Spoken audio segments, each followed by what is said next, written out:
Ismael Castañeda, soy abogado por la Universidad Nacional Mayor de San Marcos y el día de hoy vamos a continuar el curso de sancionador con la clase Los principios del procedimiento administrativo sancionador. Los principios del procedimiento sancionador lo vamos a encontrar en el artículo 230 del TUO de la LEPA. Son 11 principios, vamos a empezar uno por uno. Primero, el principio de legalidad. El principio de legalidad nos dice: solo con norma con rango de ley cabe atribuir la potestad sancionadora a las entidades de la administración pública. ¿Qué significa atribuir la potestad sancionadora a las entidades de la administración pública? Es atribuirles la posibilidad no solamente de poder sancionar una conducta, sino de poder calificar cuáles son los supuestos que serán considerados infracciones administrativas, los rangos en los cuales se tomarán en cuenta, la capacidad de determinar las posibles infracciones y sus consecuencias. Cabe señalar que este principio de legalidad es la base de la actuación del ejercicio de la potestad sancionadora. ¿Por qué? Porque si bien todas las entidades podrían imponer sanciones, podrían en condicional, solo podrán ejercer esta facultad aquellas a que la norma con rango de ley les haya atribuido especialmente dicha facultad. Tenemos que señalar que el ejercicio de la potestad sancionadora deviene del mismo ius puniendi. ¿Qué quiere decir? El ius puniendi en algunos momentos reacciona con más intensidad derecho penal, restricción de la libertad, pero en otros supuestos menos intensos, este ius puniendi se manifiesta a través de la intervención del procedimiento sancionador, a través de la limitación por parte de la administración para reprimir ciertas conductas, pero no en base a la limitación de la restricción de la libertad, sino a través de la sanción administrativa. Vamos a diferenciar los delitos y faltas con los que se reacciona con función jurisdiccional de las infracciones administrativas que se reacciona con función administrativa. Entonces, este principio de legalidad es la base de la actuación porque separa lo que es la función jurisdiccional de la función administrativa, pero es un mismo ius puniendi porque el Estado es el único que cuenta con el monopolio de la legítima violencia, es el único que puede intervenir. Porque esto también es importante, porque esta es la base para entender que el procedimiento sancionador es un procedimiento que siempre es de oficio, porque el único que tiene la capacidad de accionar la tutela del interés público, o como la misma norma lo dice, que la ley es la que va a atribuir esta potestad sancionadora, solo lo tendrán las entidades de la administración pública. De ahí que no es posible un caso en el que se pueda decir un sancionador iniciado a solicitud de parte. ¿Por qué? Porque las partes, los particulares, no tienen la potestad sancionadora, solo la tienen las entidades de la administración pública y solo aquellas a las que la ley les haya reconocido tal facultad. Por eso es que el sancionador es un procedimiento única y exclusivamente de oficio. Obviamente se podrá iniciar por solicitud de interés un superior jerárquico, por pedido de otra entidad, por acción propia de la administración cuando sale a hacer supervisiones o cuando toma conocimiento de una denuncia informativa, pero siempre la actuación será de oficio y lo explica esto muy claramente el principio de legalidad. En segundo lugar tenemos el principio del debido procedimiento. El principio del debido procedimiento también está reconocido en el título preliminar, el debido procedimiento administrativo, y a su vez esto tiene base constitucional en el derecho al debido proceso. De modo general no se contradice con lo que señala el principio del título preliminar, de hecho prácticamente lo reconoce y también va a significar que el administrado dentro del procedimiento sancionador tiene derecho a conocer la duración del procedimiento, quién es la autoridad a cargo del procedimiento, qué tipos de recursos puede interponer, a ser debidamente notificado, a presentar alegaciones, a solicitar el uso de la palabra, a acceder al expediente, etc. Pero ¿qué significa el debido procedimiento en el sancionador? Es que todas las características y peculiaridades que pueda tener solo o que se puedan tramitar en el sancionador, esas particularidades, ese conjunto de derechos o obligaciones que puedan surgir, también el administrado tiene la garantía de que se debe respetar. Me explico. Solo en el procedimiento sancionador podemos hablar de una resolución de imputación de cargos, que es la que servirá para que el administrado pueda defenderse. Entonces, una garantía que tiene el administrado es de ser debidamente notificado de esta resolución de imputación de cargos, que esta resolución de inicio de procedimiento sancionador cumpla con exponer claramente cuáles son los hechos que a título de infracción, con la base normativa en la cual estos hechos están calificados como conductas infractoras es que se están imputando como infracciones.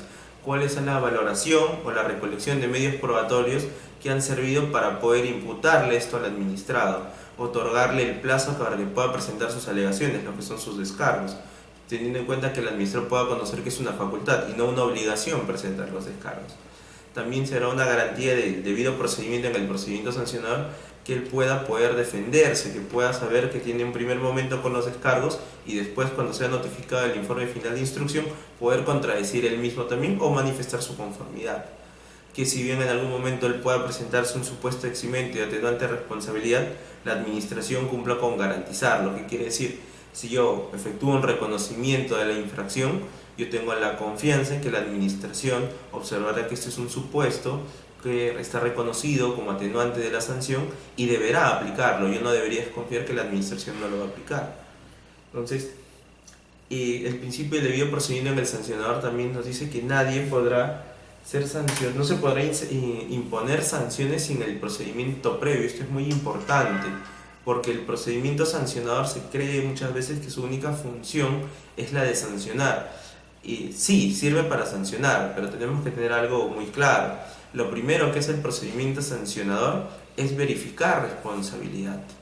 Entonces el debido procedimiento en el sancionador te dice, oye, primero tiene que existir un procedimiento previo y este procedimiento servirá para verificar la responsabilidad, si era o no era responsable. Si no eres responsable de los hechos que se han calificado a título de infracción, se te eximirá de responsabilidad y se archivará el procedimiento.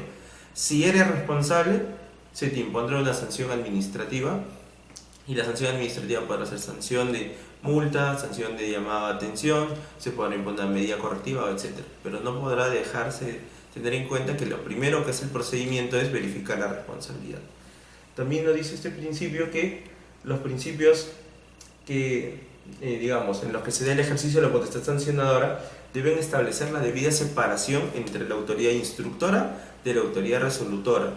Esto es una precisión que se ha introducido en el decreto legislativo 1272, ¿no? en la ley de procedimiento administrativo, que es bastante interesante, porque separa a los órganos resolutivos de los órganos de apoyo que generalmente tienen, como son secretarías técnicas, ¿no? que hacen la labor instructiva, a diferencia de la labor resolutiva. ¿Qué se debe entender por labor instructiva? Es aquella labor que realizan estas entidades de apoyo, como son todas las actuaciones que se requieran para llegar a esclarecer el procedimiento, todas aquellas actuaciones de trámite para poder llegar al punto de la toma de decisión, la imputación de cargos, conceder una prórroga de plazo, una resolución de enmienda, tal vez si hubo algún error, volver a notificar un documento que el administrado no ha tomado conocimiento, conceder una confidencialidad, conceder el uso de la palabra. Todas las actuaciones que permitan durante su tramitación que pueda dinamizarse y realizarse el procedimiento. Esas son las actuaciones que se conocen como actos de instrucción. O cuando el administrador quiera acceder al expediente o una cita de lectura, atender al administrador, todas esas actuaciones las realiza el órgano instructor. Culminada esta labor de instrucción, ya este órgano podrá emitir una opinión, una recomendación. Pero se vuelve a hacer esta salvedad, que el único que tiene capacidad de resolver será el órgano resolutor, quien en última instancia podrá tomar en conocimiento y valorar la opinión del instructor con los descargos después del administrado.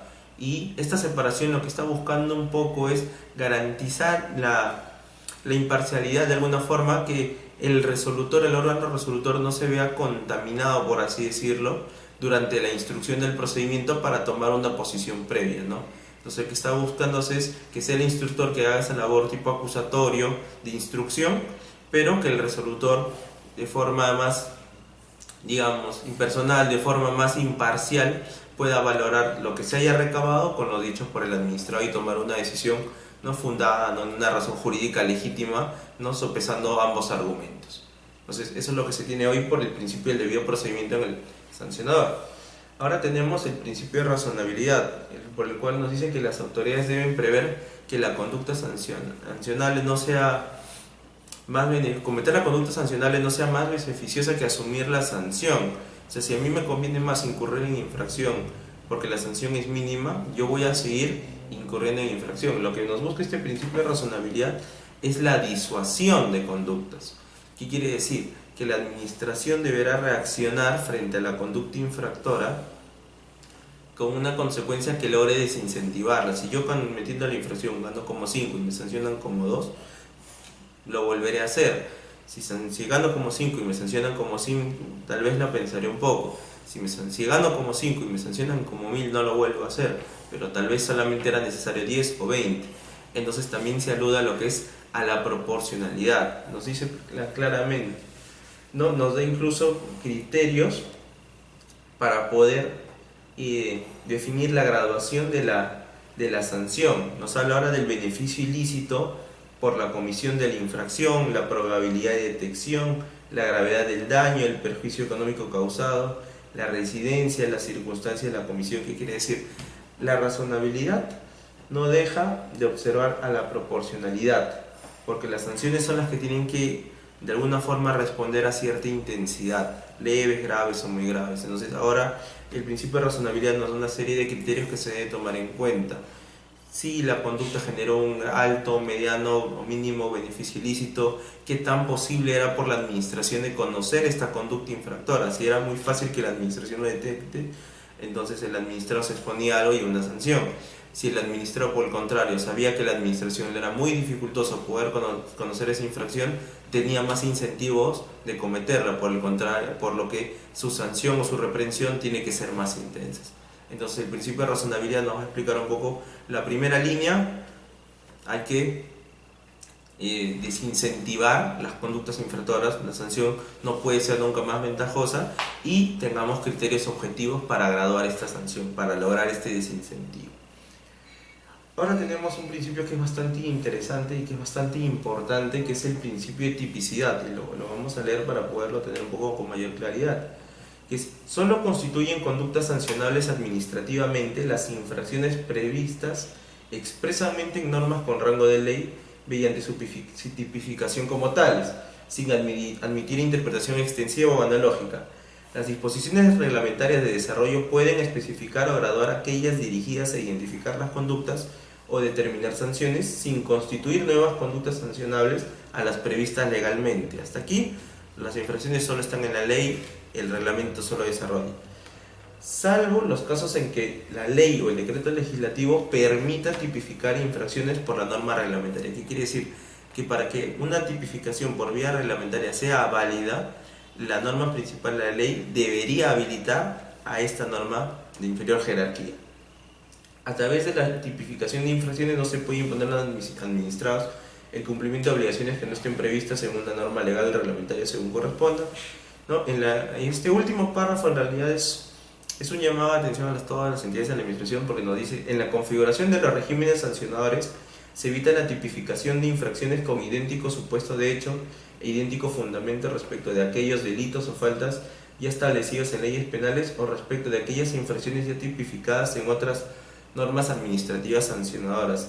En realidad, lo que está tratando de decir es que evitemos tipificar los mismos hechos. El problema que se genera en que todas las entidades de la administración pública, primero partiendo que los delitos y faltas que habla, no podrá haber una identidad porque ahí se reacciona con función jurisdiccional y el bien jurídico tutelado es otro, entonces no podría haber un supuesto de non bis in idem ahí.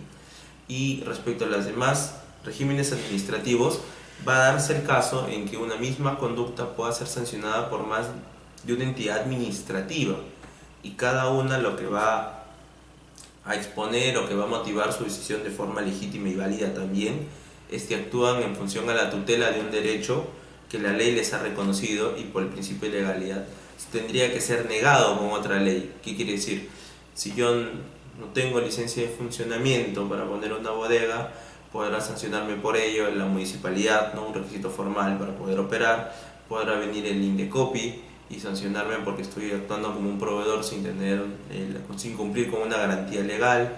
Podrá venir, no sé, SUNAT si también no cumplo con mis obligaciones, entre otras, ¿no? Entonces, se puede decir que se evita tipificar, ¿no? Esto es un llamado a tipificar en los regímenes sancionarios los mismos supuestos, ¿no? Pero esto en realidad nos deja ver que hay un problema de tipicidad, hay un problema de instrumentos, de reglamentos entre todas las entidades de la administración pública, porque a veces hay muchas entidades sancionando muchos hechos y a veces la pregunta es ¿cuál es más eficiente? Porque de cara al particular, de cara al administrado, la administración es una sola.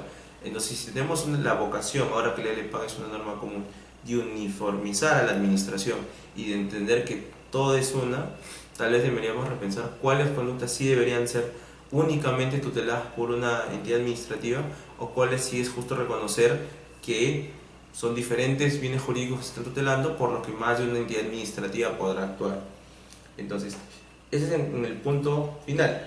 En el punto de la tipicidad se debe tener en cuenta que para que una conducta califique como infracción, previamente la norma, la ley o el reglamento, si es que la norma lo permite, tiene que exponer claramente cuál es el hecho activo o omisivo constitutivo de la infracción y cuál será su consecuencia jurídica. Esto es, cuál podrá ser su sanción o el rango en el que se podrá mover la sanción. Solo así el administrado puede saber cuáles son los hechos que la administración ha considerado como infracciones, y al momento en que yo incurra en la realidad en ese supuesto es que mi conducta se subsume en el tipo y se vuelve una conducta típica o una conducta infractora.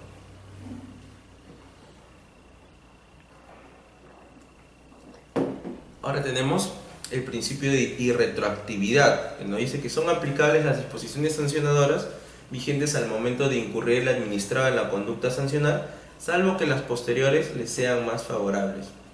Las disposiciones sancionadoras producen efecto retroactivo en cuanto favorecen al presunto infractor o al infractor, en tanto lo referido a la tipificación de la infracción como a la sanción y a sus plazos de prescripción, incluso respecto a las sanciones en ejecución al entrar en vigor la nueva disposición. Aquí tenemos que tener en cuenta algo muy claro. La regla general es que no hay retroactividad, ¿no? Las normas sancionadoras, los tipos infractores, los rangos de sanción se aplican los que son vigentes al momento de la comisión de la infracción. Es decir, que si cuando yo cometo una infracción la sanción está calificada como 10 y mañana está calificada como 20, pues yo primero, cuando cometo la infracción, tiene que ver cuál era el marco normativo, cuáles son los parámetros en los cuales yo como infractor o presunto infractor guié mi conducta y en función a eso decidí actuar. Entonces, por eso es que la regla general es, oye, ¿cuáles son los hechos que se realizaron y cuál era la normativa vigente en ese momento? Ahora, si partimos de esa premisa, que es con lo que el particular se ha tomado en cuenta al momento de incurrir en la conducta infractora, ¿por qué habría que aplicarse una norma que sale de forma posterior cuando le es más favorable? Tenemos que tener en cuenta que la sanción es el reflejo de ¿qué? La sanción es el reflejo del reproche social, es el reflejo del repudio de la sociedad de una determinada conducta, ¿no? Mientras más lesiva, más reprochable sea, la sanción va a reflejar eso o debe reflejar ello. Quiere decir, si la sanción es mínima, la conducta de la afectación es mínima, la sanción deberá ser mínima. Si por el contrario estamos en una conducta que puede comprometer la salud pública, la sanción deberá ser más intensa. Entonces, si una conducta en un momento determinado, cuando la comete el infractor, el reproche era como 10, pero al momento en el que se va a emitir la sanción, la sociedad la valora a todos como menos el reproche, es justo en ese caso que al administrado ya no se le imponga una sanción mayor, sino conforme al criterio que se maneja para todos en ese momento. Si por el contrario, al momento en que se le va a imponer la sanción, el reproche es mucho mayor, aquí sí no cabe hacer un exceso de punición. ¿Por qué? Porque el administrado al momento en que incurrió en la conducta infractora no podía conocerlo, él solo se basó en una graduación en el reproche en el momento en que cometió la infracción, entonces no le era posible conocerlo. Pero por el contrario, cuando el reproche disminuye, esto es una garantía que en el momento en que se aplica a todos por un principio de igualdad, también se le dará ese beneficio al administrado. Entonces esa es la lógica para aplicar esta retroactividad benigna. Esta retroactividad que generalmente se cree que solo aplica a la sanción, no solamente va ahí, sino también a los rangos de prescripción. A veces un rango de prescripción sin variar la sanción puede resultar más favorable al administrado. Si el rango era una norma especial de 3 años y luego la norma lo modifica a 1 y en el momento de cometer la infracción ya había pasado, pues no me están imponiendo mayor sanción, simplemente, o menor sanción, simplemente ya prescribió, es más favorable esa interpretación, principio de retroactividad, ¿no? Retroactividad benigna, y se me eximirá de sanción. Entonces aquí hay que tener en cuenta cuál es la lógica que está detrás para aplicar una retroactividad benigna, tener en cuenta que la sanción, los rangos de prescripción, todos ellos tienen que ver con el reproche social, ¿no? La sanción refleja ese reproche y la posible sanción es la que guía la conducta del administrado, no si logra realmente desincentivarlo o no, pero son los parámetros en el que el presunto infractor actúa para cometer la conducta no activa o omisiva que va a calificar como infracción. Ahora viene lo que es el concurso de infracciones. El concurso de infracciones, su misma definición lo dice, ¿no? Cuando una misma conducta califique como más de una infracción, se aplicará la sanción de mayor gravedad. Aquí hay que tener en cuenta, claro. Aquí, en el concurso de infracciones en plural quiere decir que hay más de una infracción.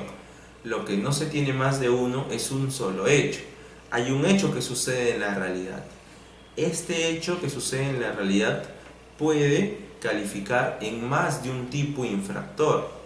Cada tipo infractor es diferente, ¿no? Porque si no estaríamos sancionando dos veces una misma conducta, ¿no? Un mismo tipo infractor. Acá se tiene una misma conducta, pero diferentes, un mismo hecho que califica como diferentes conductas infractoras.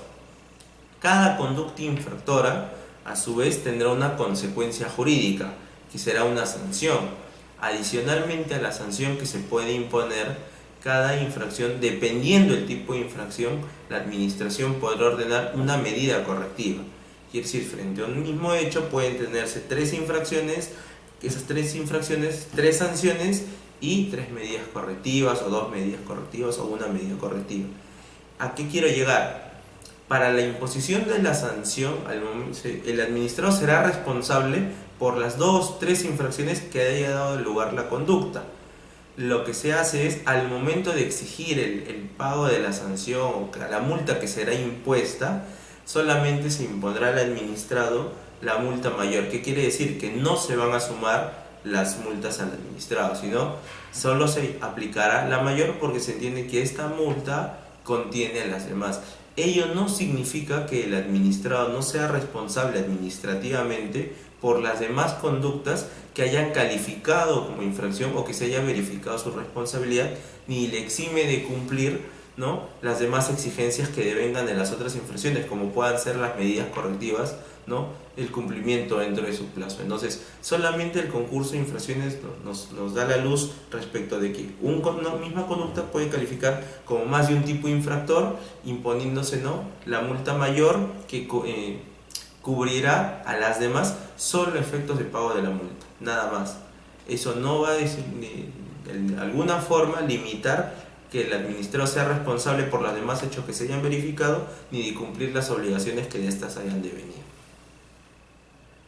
Ahora lo que tenemos es el principio de continuación de infracciones. Aquí se tiene que tener en cuenta que este es un principio bastante importante, sobre todo para agravar una sanción que se imponga al administrado, ¿no? Un administrado que comete una infracción una vez tiene que ser reprimido, pero un administrado que comete nuevamente, ¿no?, una misma infracción, ya la sanción quiere decir que la primera no logró desincentivarlo, entonces se tiene que reaccionar de forma más intensa. Ahora, ¿cuáles van a ser los criterios para que yo pueda saber que sí el administrador lo está cometiendo por segunda vez? Quiere decir que la primera sanción tiene que haber recaído en un acto firme. Quiere decir, si a mí me acaban de sancionar administrativamente y yo impugno, y luego por otra supervisión X me encuentran que supuestamente he incurrido en la misma conducta infractora y me puedan sancionar, no podrían aplicarme un criterio de continuación de infracciones. ¿Por qué? Porque la primera sanción aún está discutida en sede administrativa, aún es posible de que pudiera ser revocada, entonces no podría hacerse porque aún no tiene esa calidad de acto firme.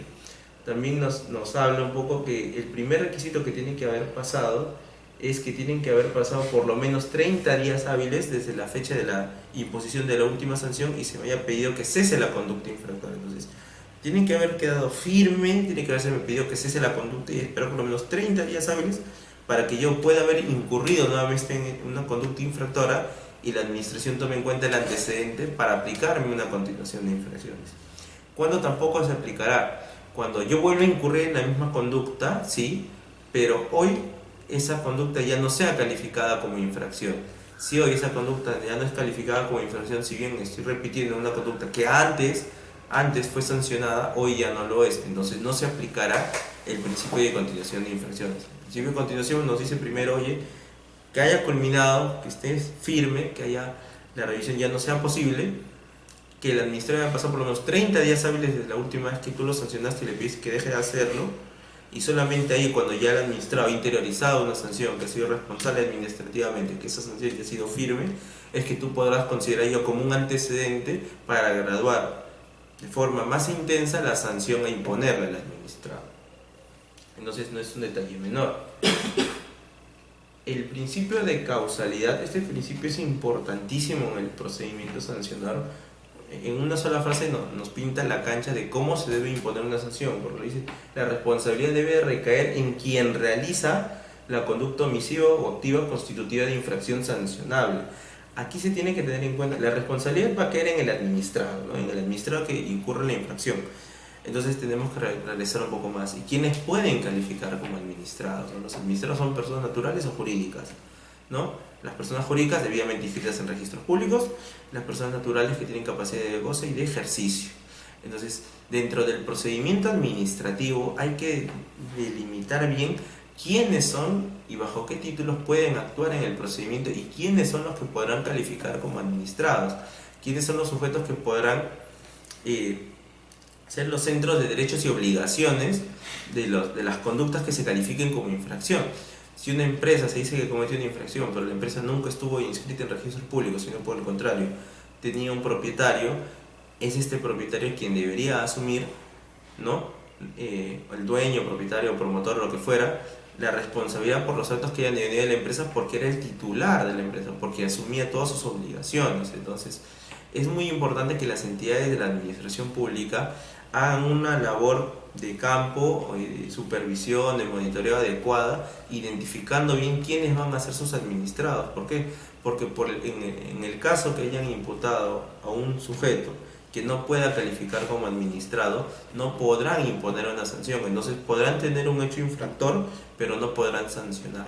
Para que se pueda sancionar una conducta, se requiere tener 3 elementos: un presunto infractor plenamente identificado, un hecho infractor plenamente calificado por la norma del tipo infractor y hechos suficientes que permitan vincular al presunto infractor con la comisión de la infracción. Pero yo puedo tener la infracción, está calificada, hay hechos que lo vinculan, pero a quien yo he imputado no calificaba como infractor o no podía responder como infractor porque no podía calificar como administrado, ya hace que mi procedimiento no pueda imponer la sanción. ¿Por qué? Porque no tengo al administrado que deba de asumir la consecuencia, y eso va a hacer que tenga que archivar mis procedimientos.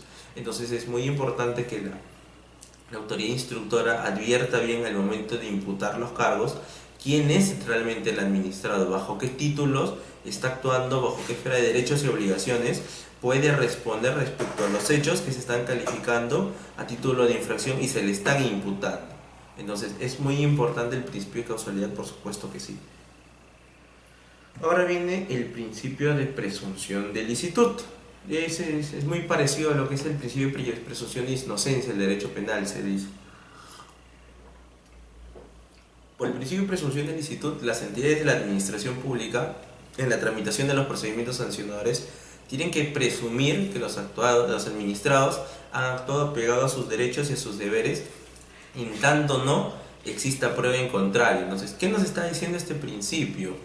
Nos está diciendo muchas cosas. Primero, el administrado, si la presentación de descargos es una facultad y no es una obligación, es gracias a este principio. El administrado no debe demostrar su inocencia. La administración deberá probar su culpabilidad.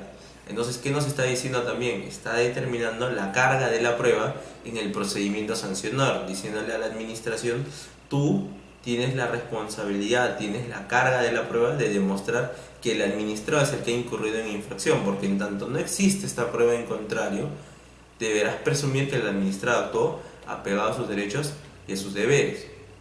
Entonces, aquí la presunción de licitud va a funcionar como ese límite, ¿no?, del administrado hasta donde existe una duda razonable. Mientras no se pueda afirmar con categoría que el administrado ha incurrido en la conducta infractora, la administración no podrá sancionar.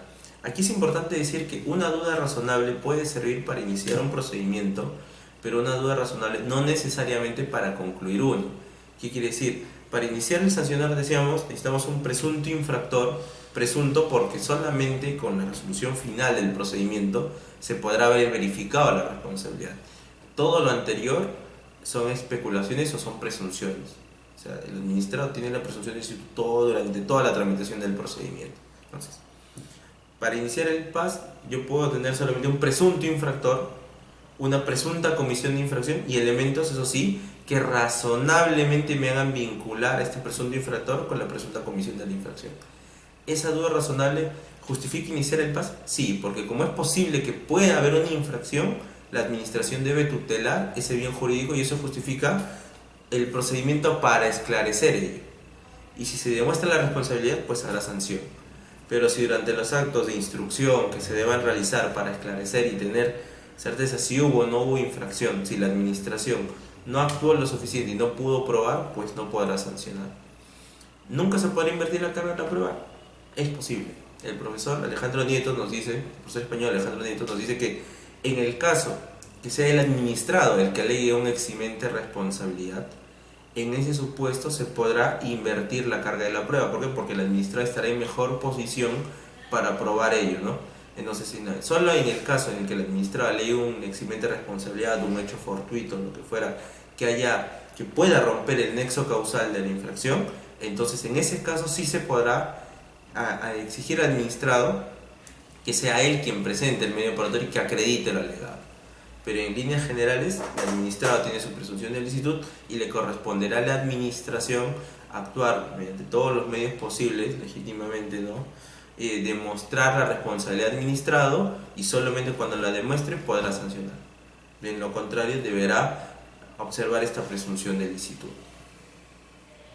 Ahora tenemos el principio de culpabilidad, que es un principio introducido en estas modificaciones del 1272 y que nos dice, ¿no?, la responsabilidad administrativa es subjetiva, salvo los casos en que por ley o decreto legislativo se disponga la responsabilidad administrativa objetiva.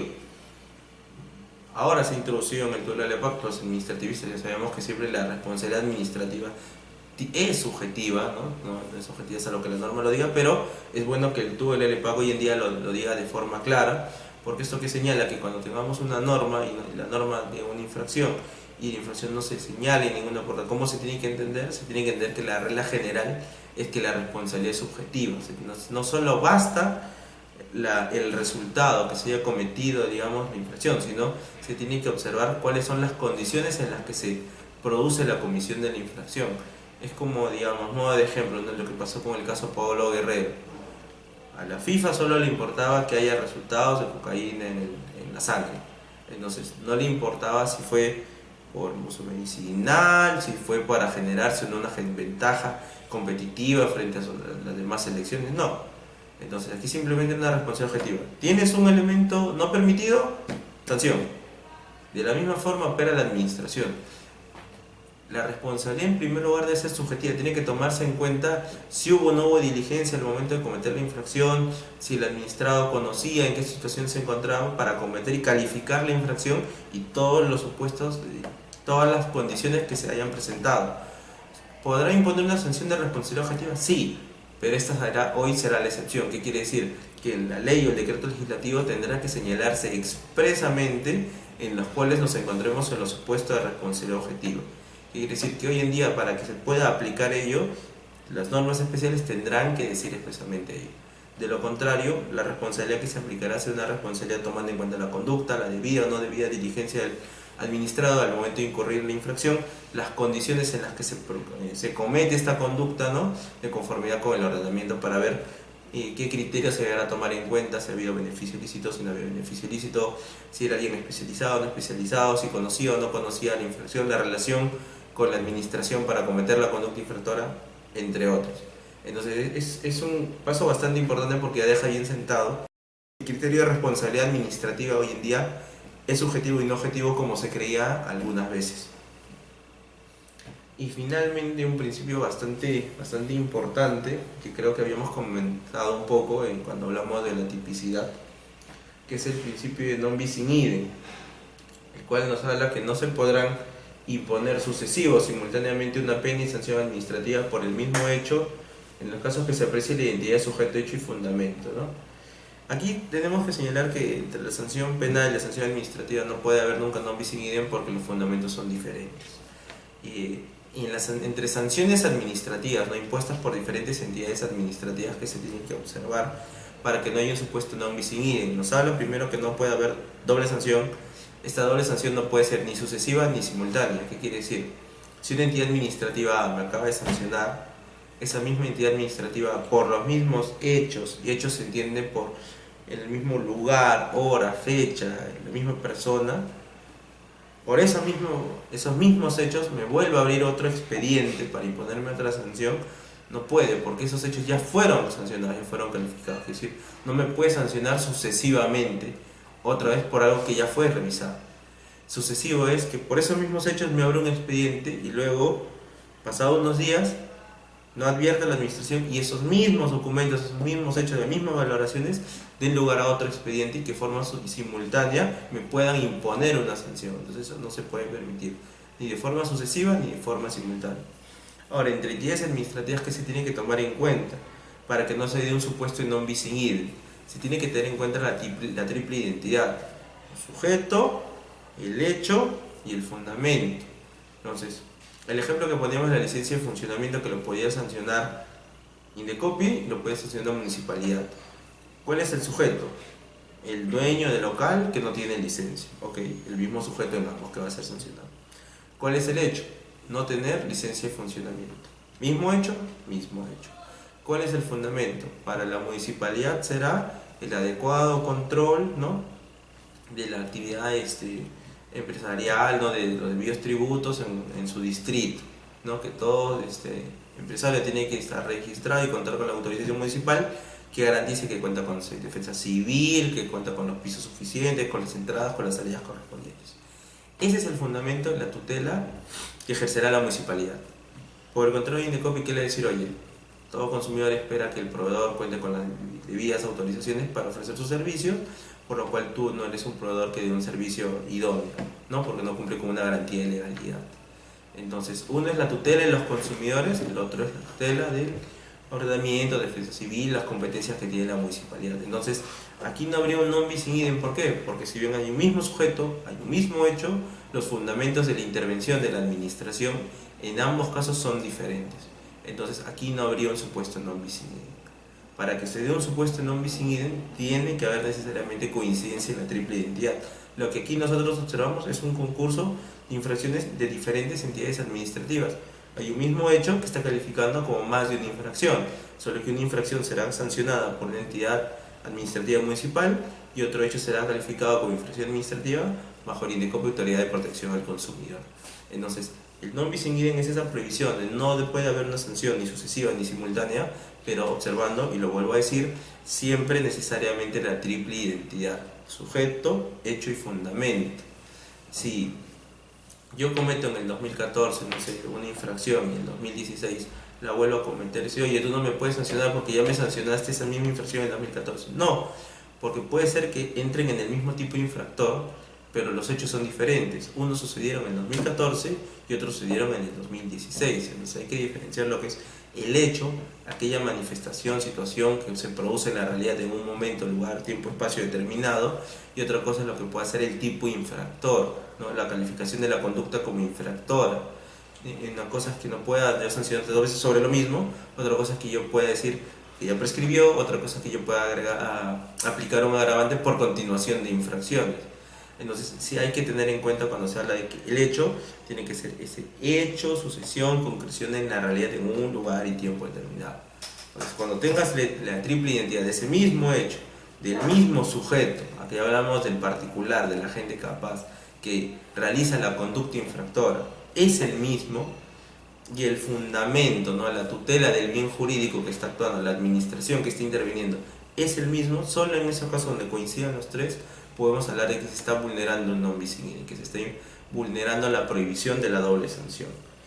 Esos son los principios del procedimiento sancional, pueden de alguna forma aplicarse más. Los principios del procedimiento administrativo en el título preliminar son de números apertos, así que se pueden aplicar también en el procedimiento sancionador, ¿no? En la tramitación, siempre que según corresponde, ¿no? Presunción de veracidad, también la verdad material, porque la administración tendrá que verificar, ¿no? Generarse convicción y certeza para imponer una sanción, el debido procedimiento obviamente, también la celeridad, entre otras, ¿no? La predictibilidad también, porque la administración al momento de resolver y imponer una sanción también deberá observar los lineamientos, criterios precedentes de observancia que ha tenido al momento de imponer la sanción.